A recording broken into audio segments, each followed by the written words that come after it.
The Sprint Retrospective is another one of the Scrum ceremonies. It is one of the concluding ceremonies at the end of the sprint, which we use to review how well did the sprint go and to learn the lessons learned.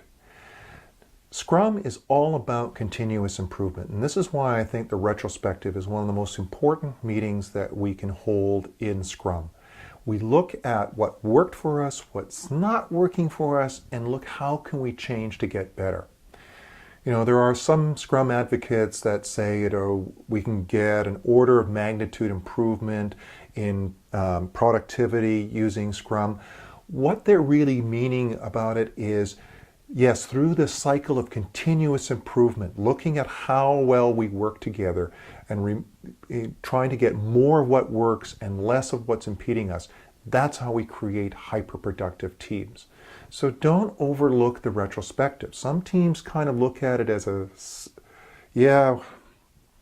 just a ceremony we have to go through, but they really don't take it as a way of really getting better.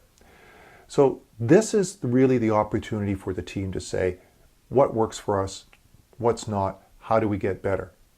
Now, some of you may have been in postmortems, but the difference between a retrospective and a postmortem is very simple. The postmortem is, as the name implies, post-death, right? The project is over.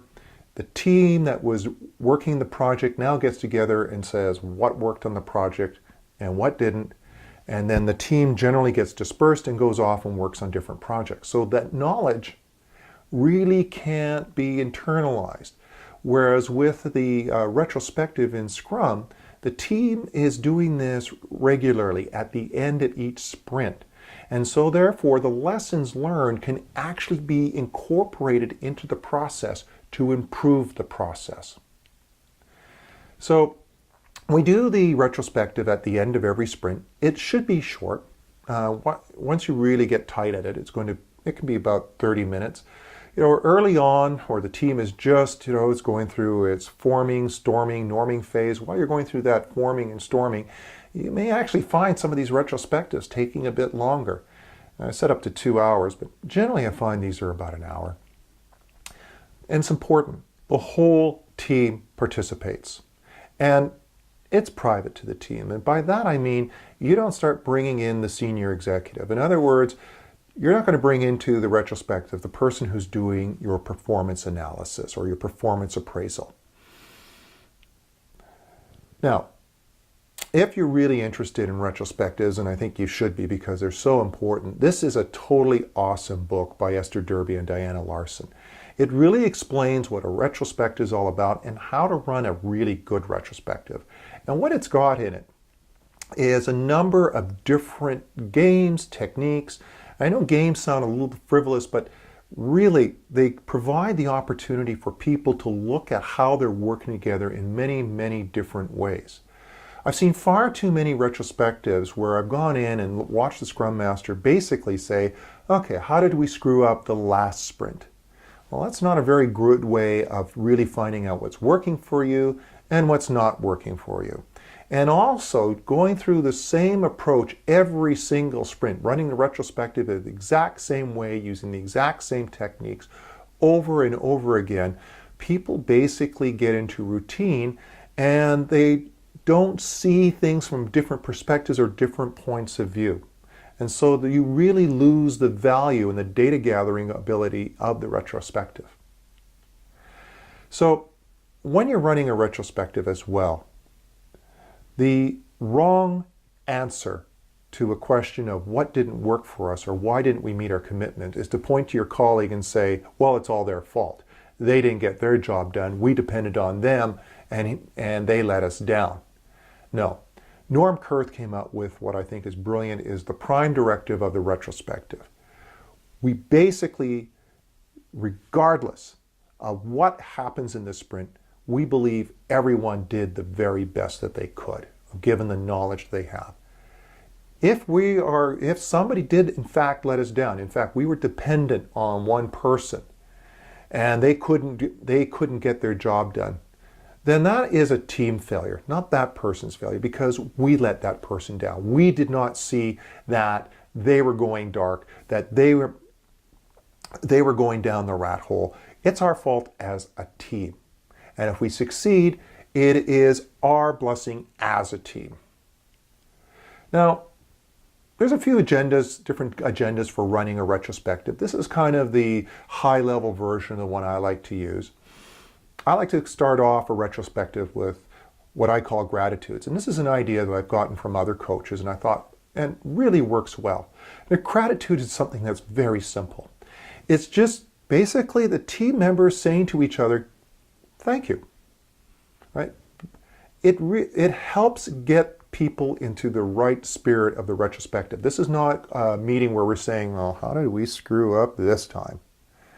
This is a meeting to really look at what's working and what's not. And just the purpose of the gratitude is for team members to let other team members know, thank you for helping me this. What you did in this retrospective, you get it, helping me figure out how to get that module checked into version control. I really appreciated that, and that saved me a lot of time. This goes a long way to saying, yeah, wow, that's great. I feel good. I was able to help my colleague. It helps you let you know what people are grateful for, that people do appreciate you, and it's really good for helping the team become a team. The next step is gathering data. And that book that I was highlighting a few moments ago, Agile Retrospectives, comes with a large number of different ways to help gather data. I like to gather the sprint metrics, sometimes what I call the quantitative data. Let's get the real numbers. How many stories did we commit to, or how many backlog items did we commit to? How many did we actually get done? How many hours did we work? How many did we actually think we were going to work?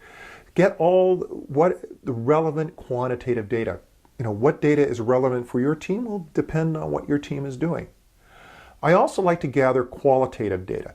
This is, how do we feel about the way that we're working together? What were some of the items that we ran into? So some people do this as it's often called as a pluses and deltas exercise. They write lists of, here's what worked for us, the pluses. Here's things that we should change.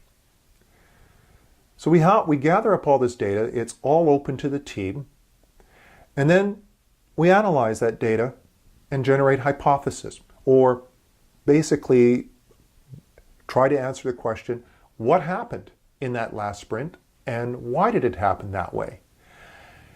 And then based on that, on the different hypotheses or the analysis of that data, we say, well, what could we do in the next sprint that will either give us more of the success we're experiencing or help mitigate some of the impediments we're running into? Sometimes you'll hear the term, what experiment can we run?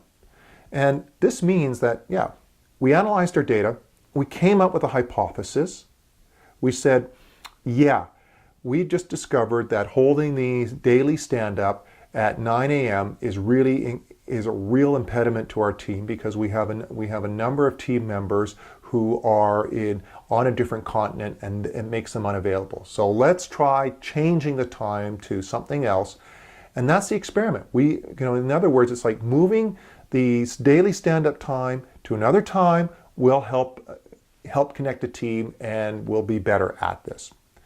So that's what I mean by running an experiment. And you gather data from the next couple of sprints, and you test that hypothesis, see whether you were right or not, and you continue in that way.